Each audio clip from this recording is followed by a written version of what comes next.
এই শ্রমিক অধিকার প্রতিষ্ঠার জন্য রাজনীতির একটা সম্পর্ক আছে। যে দেশে দুর্নীতি থাকে সেই দেশে শ্রমিকের কোনোদিন অধিকার প্রতিষ্ঠা হয় না। শ্রমিক অধিকার শুধু কাগজে কলমে থাকে, বাস্তবে কিছু হয় না।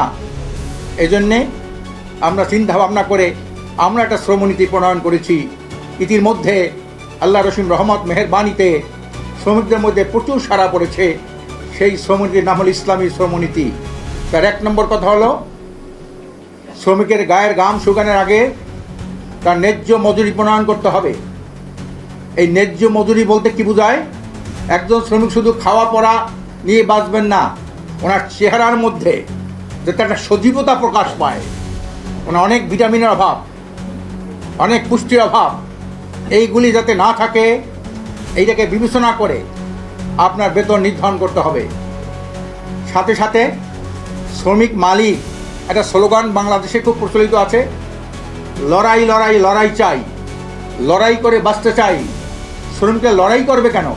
শ্রমিক কাজ করবে, উৎপাদন করবে, লড়াই করবে কার মধ্যে একটা সংঘর্ষ শুরু হয়ে যায়। এই জন্য আমরা বলছি মালিক শ্রমিক ভাই ভাই সবাই মিলে উৎপাদন বাড়াই। মালিকের সাথে শ্রমিকের সাথে কোনো যদি এ ধরনের যদি কোনো সংঘর্ষ সৃষ্টি হয়, ওই মিল কারখানাগুলা ভালো উৎপাদন করতে পারে না। এই জন্যে মালিক সঙ্গে সুসম্পর্ক, আর সুসম্পর্ক যতই হবে তত উৎপাদন বাড়বে, আর উৎপাদন যত বাড়বে তখন একটা দেশ সমৃদ্ধ হবে, আর সমৃদ্ধ যখন হবে দেশ তখন শ্রমিকরা শান্তিতে বসবাস করতে পারবে। এজন্যে আমরা পরিষ্কার বলি, ইসলামী শ্রমনীতির প্রণয়ন কে ছিলেন? দুনিয়ার সর্বকালের সর্বশ্রেষ্ঠ নেতা, সর্বশ্রেষ্ঠ রাষ্ট্রনায়ক, সর্বশ্রেষ্ঠ মহামানব রসুল করিম সাল্লাল্লাহু আলাইহি সাল্লাম। উনি নিজে একজন শ্রমিক ছিলেন। কাজেই অন্য যারা শ্রমনীতি প্রণয়ন করেছেন তারা কেউ কিন্তু শ্রমিক ছিলেন না, কিন্তু উনি কিন্তু শ্রমিক ছিলেন। রসুল সাল্লাম একজন রাখাল ছিলেন, একজন ছোটোবেলায় একজন ব্যবসায়ী ছিলেন।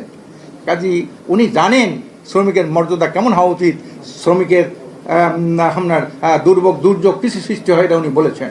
এই জন্যে আমরা পরিষ্কার বলি যে শ্রমনীতি যাই কিছু হোক না কেন, রাজনীতির যদি কোনো গুণগত পরিবর্তন না আসে, দুর্নীতি দুঃশাসন মুক্ত দেশ না থাকে, চাঁদাবাজ দখলবাদ মুক্ত দেশ না থাকে, ওই দেশে যতই আমি লেখা করি না কেন, যতই ইশতেহার প্রণয়ন করি না কেন, সত্যিকার অর্থে শ্রমিকের অধিকার, শ্রমিকের ভাগ্য পরিবর্তনের কোনো আশা করা যায় না। এই জন্যে ইসলামে শ্রমিকদের সবচেয়ে বেশি মর্যাদা দিয়েছে। কি বলেছেন? প্রথম বলেছেন আল কাসিবু হাবিবুল্লাহ, রাসূল সাল্লাল্লাহু আলাইহি ওয়াসাল্লাম বলছেন শ্রমিকটা আল্লাহর বন্ধু। দ্বিতীয় নম্বর বলেছেন শ্রমিকরা হলো সভ্যতার কারিগর। যত সভ্যতা হয়েছে সারা দুনিয়ায় তার কারিগর ছিলেন শ্রমিকরা।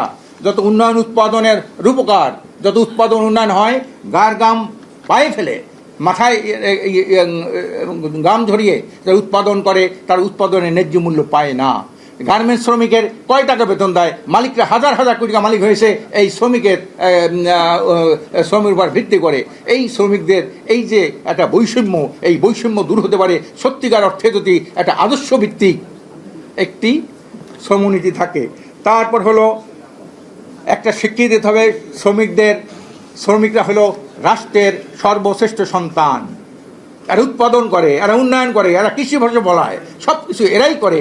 অথচ যারা কৃষকের ঘাম, শ্রমিকের ঘাম, রক্ত শোষণ করে হাজার হাজার কোটি টাকার মালিক হয়, তারা শ্রেষ্ঠ সন্তান হতে পারে না। হোক সে মন্ত্রী, হোক সে এমপি, হোক সে প্রধানমন্ত্রী, হোক সে প্রেসিডেন্ট, এটা হতে পারে না।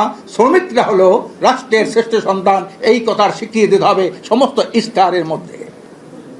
তৃতীয় নম্বর হলো যত আন্দোলন সংগ্রাম হয়েছে, রক্ত ঝরিয়েছে, স্বাধীনতা সংগ্রাম থেকে শুরু করে নব্য অভ্যুত্থান থেকেছে, 24-এর গণঅভ্যুত্থান থেকে, 24-এর এক রিক্সায় আমি যখন গেলাম মিছিলে, তখন পরে আপনার থেকে টাকা নেব না। কেন টাকা নেবেন না? আমি তো আপনাদের অভ্যুত্থানের পক্ষে। শ্রমিকের রিক্সার উপরে লাশ ছিল, গুলিবদ্ধ লাশ ছিল শ্রমিকের রিক্সায়। কাজে এই সব বিষয়ে তাদের কিন্তু অনেক অবদান আছে। দেশ জাতির উন্নয়নের জন্য, আন্দোলন সংগ্রামের জন্য তাদের অনেক অবদান, এটাও আমাদেরকে স্মরণে রাখতে হবে। তারপর হলো এই শ্রমিকের প্রতিষ্ঠার চ্যালেঞ্জ কি? শ্রমিক অধিকার প্রতিষ্ঠার চ্যালেঞ্জ আমাদের খুঁজে বের করতে হবে। চ্যালেঞ্জ হলো রাজনীতিতে গুণগত পরিবর্তন ছাড়া শ্রমিক অধিকার কখনো প্রতিষ্ঠিত হতে পারে না, এটা একটা বিশাল চ্যালেঞ্জ। এরপর হলো এই চ্যালেঞ্জ গ্রহণের জন্য যারা রাজনৈতিক নেতৃবৃন্দ আছেন তাদের আধ্যাত্মিক উন্নয়ন ঘটাইতে, স্পিরিচুয়াল অ্যাচিভমেন্ট তাদের যদি না থাকে, তার নৈতিক দায়িত্ব বোধ কর্তব্য বোধ তাদের মধ্যে সৃষ্টি হয় না। এই জন্যে সত্যিকার অর্থে শ্রমিক অধিকার যদি অমানুষ দিয়া, অমানবিক আচরণ দ্বারা আপনার শ্রমিকের অধিকার প্রতিষ্ঠিত হবে না। এরপর যেটা আছে, দুর্নীতিমুক্ত দেশ ছাড়া শ্রমিক অধিকার প্রতিষ্ঠিত হতে পারে না। তারপর হলো মিল, ফ্যাক্টরি বন্ধ যেগুলো হয় সেগুলা আপনার খুলে দিতে হবে।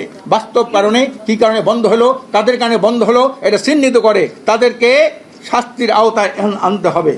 এই ভাই এরপর অধিকার কি, যে শ্রমিকরা যাতে তাদের জানমালের নিরাপত্তা নিশ্চিত হয়। কেউ যদি শ্রমিক ফ্যাক্টরিতে ইন্তেকাল করে মারা যায়, তার একটা উন্নত ধরনের একটা উল্লেখযোগ্য একটা ক্ষতিপূরণ তাকে দিতে হবে। তার মধ্যে সামাজিক সিকিউরিটি দিতে হবে। একজন শ্রমিক দিন দিন কাজ করতে করতে নিঃস্ব হয়ে পড়ে, দরিদ্র হয়ে পড়ে, স্বাস্থ্য ঝুঁকিতে ঝুঁকে তার স্বাস্থ্য সেবা করতে হবে। আজকে গার্মেন্টস শ্রমিকগুলোর মধ্যে তাদের বাসস্থানে কোনো ব্যবস্থা নাই, অস্বাস্থ্যকর পরিবেশে তারা বসবাস করে। এই ব্যাপারে দেখার মতো কেউ নাই। যারা উৎপাদন করে হাজার হাজার কোটি টাকা উৎপাদন করে বিদেশে টাকা পাচার করে, আর সেই শ্রমিকদের কোনো থাকার কোনো জায়গা নাই, বাসস্থান কোথাও নাই। আমি একজন শ্রমিকের কাছে, গার্মেন্টস শ্রমিকের কাছে যখন গেলাম, তার বাসায় একদিন আমি খাওয়া দাওয়া করলাম, দেখলাম কি দুর্বিষহ অবস্থা, তাদেরকে বাস্তবে দেখার জন্য আমি গেছিলাম সেখানে। প্রিয় ভাইরা আমার, রাজনৈতিক নেতৃবৃন্দ, কূটনীতিক করে নেতৃবৃন্দ, সাংবাদিক বন্ধুগণ, আমি পরিষ্কার বলি, দুর্নীতিগ্রস্ত দেশের মাধ্যমে, দুর্নীতিগ্রস্ত সরকারের মাধ্যমে কোনোদিন শ্রমিকের অধিকার প্রতিষ্ঠিত হতে পারে না, পারবে না। ইতিহাস তার সাক্ষ্য। আসুন আমরা প্রথম শপথ নেই, আমরা একটা দুর্নীতি দুঃশাসন মুক্ত একটা দেশ গঠন করব, আর এই দেশের শ্রেষ্ঠ সন্তান, সভ্যতার কারিগর, উন্নয়ন উৎপাদনের উপকার শ্রমিকদেরকে ভাগ্যের পরিবর্তন আমরা ঘটাবো।